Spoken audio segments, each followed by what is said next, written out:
Most businesses do not really decide whether to pursue a grant. They drift into it.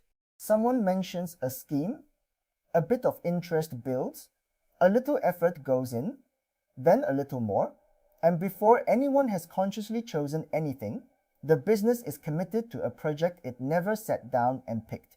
There was never a moment where someone asked, clearly and out loud, "Are we doing this? Yes or no?" That missing moment is what today is about. A go or no-go decision is that deliberate pause, the checkpoint where you stop drifting and actually choose, on purpose, with your eyes open. It is not about the reasons to say no, which is a topic of its own. It is about how to make the decision itself well, so that whatever you choose, you chose it. One note before we begin: this channel is educational only. We are not a government agency. We are not affiliated with or endorsed by Go Business, Enterprise Singapore, or any government body. And nothing here is official advice. We name no schemes, no criteria, and no figures, because those change over time, so we will always point you back to the official source, gobusiness.gov.sg, to confirm what actually applies to your situation before you rely on any of it. A decision, not a reflex. The first thing to notice is that pursuing support should be a decision, and most of the time it is a reflex. Support appears, and something in us reaches for it automatically, because it feels like the sort of thing a smart business grabs. But a reflex is not a decision. It is the absence of one, and reflexes are exactly how businesses end up doing things nobody actually chose. The remedy is simple in principle and hard in practice. Insert a moment of genuine choice between the appearance of an opportunity and any real effort towards it. In that moment, you are allowed to say yes, and you are equally allowed to say no, and both are respectable answers. The point is not which way you go. It is that a person made a choice rather than a current carrying you along. Treat the decision as a decision, and you are already ahead of most. Make it a real checkpoint. A good way to protect that moment is to make it a formal checkpoint, a named step that has to happen before any serious work begins. Nothing elaborate, just a rule for yourself that before this business invests real time in pursuing any support, someone runs a proper go or no-go on it. A checkpoint has power because it interrupts momentum, and momentum is what quietly commits you. Without a checkpoint, effort accumulates invisibly, and by the time you think to ask whether this is wise, you have already sunk enough to feel foolish stopping. With a checkpoint, the question gets asked while it is still cheap to answer either way. This is the same instinct behind any sensible review before spending, and it costs almost nothing to adopt.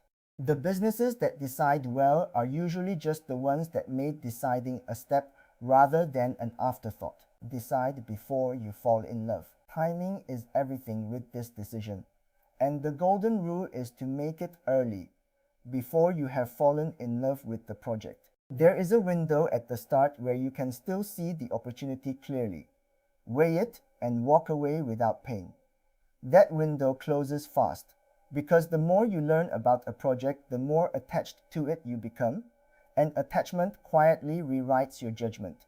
Once you have imagined the finished result, told a few people, and pictured the improvement, saying no feels like a loss rather than a choice, and you will find reasons to go ahead regardless.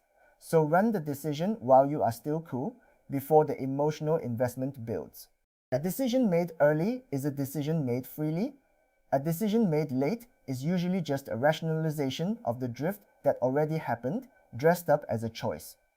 Winning your points of building, a go or no-go is better made by more than one head, because a single owner deciding alone carries all their own blind spots into the choice. You do not need a committee, but you do want at least one other perspective, someone who understands the business and is not swept up in the same enthusiasm. The value of a second person is not that they know more, it is that they are not you, and so they can see the things your excitement is hiding. Ask them to play the honest skeptic, to poke at the weak points, to ask the questions you are avoiding. If you genuinely run the business alone, You can borrow this by writing the case both for and against and reading each with fresh eyes, or by talking it through with a trusted outsider. The goal is simply to break the private echo chamber where every idea sounds good. What a good go looks like. It is worth being just as clear about a healthy yes as about a healthy no, because a confident go is a fine thing, and this is not about talking you out of everything. A good go has a particular feel. The project is something you genuinely wanted before the support entered the picture. You can state plainly what it will change about your business. You have the time, the people, and the money to see it through properly. You have read the honest case against it and it still stands. And your reason for doing it is the project itself, not a fear of missing out or a sense that you ought to.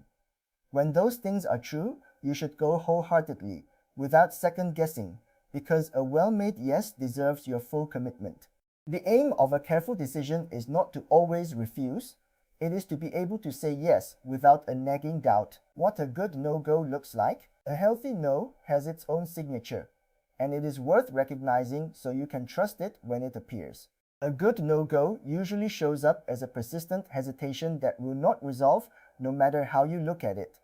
A sense that the project is not quite yours, or not quite now, or not quite worth what it would cost you.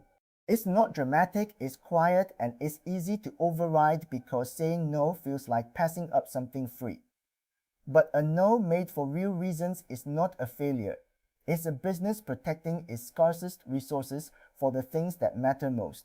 The mark of a good no-go is that you can say what it is protecting. The attention, the cash, the focus that would have gone somewhere better. When you can name what a no is buying you, it stops feeling like a loss and starts feeling like the sensible choice it usually is. Beware the two loudest biases. Two forces will try to make this decision for you, and both deserve to be named out loud so you can resist them. The first is the fear of missing out, the feeling that support exists, and others are getting it and you are somehow falling behind. It is loud, it is uncomfortable, and it is a terrible basis for committing a business to anything, because it is about you rather than the project. The second is sunk cost, the pull to continue something purely because you have already put effort in. Sunk cost is what turns a small early misstep into a large late one, because each bit of invested effort makes stopping feel more wasteful even as continuing gets less wise. Name both when you feel them. The moment you can say out loud, "This is just fear of missing out," or "This is just sunk cost talking," the grip loosens and your actual judgment can speak. The grip loosens and your actual judgment can speak. Dibilaimang, dugun senin titititangol. The opposite failure to drifting in is never deciding at all. Getting stuck in endless analysis while the opportunity ages and you exhaust yourself. So put a limit on the decision itself. Give yourself a defined, modest amount of time to gather what you reasonably can and then decide, rather than researching forever in search of a certainty that does not exist. Most go or no-go calls can be made with the information available fairly quickly, because the big questions, is this genuinely ours? Can we resource it? Does it fit? Are not questions more research will answer. They are questions of judgment. Endless analysis usually is not a search for information. It is an avoidance of the discomfort of choosing. A time box forces the choice back into the open, where it belongs. Decide within the window, and if you truly cannot, that hesitation is itself close to an answer. Write the decision down. Whatever you decide, write it down briefly along with the reasons. This small habit does a surprising amount of work. If you decide to go, a written rationale becomes your anchor later when the project drifts or the enthusiasm fades and you need to remember why you started and what you expected. If you decide not to go, a written no protects you from relitigating it every time the same feeling comes back, and it records what would need to change for the answer to become yes. Either way, writing it down converts a fuzzy feeling into a clear, revisitable decision, and it makes you accountable to your own reasoning rather than your mood on the day.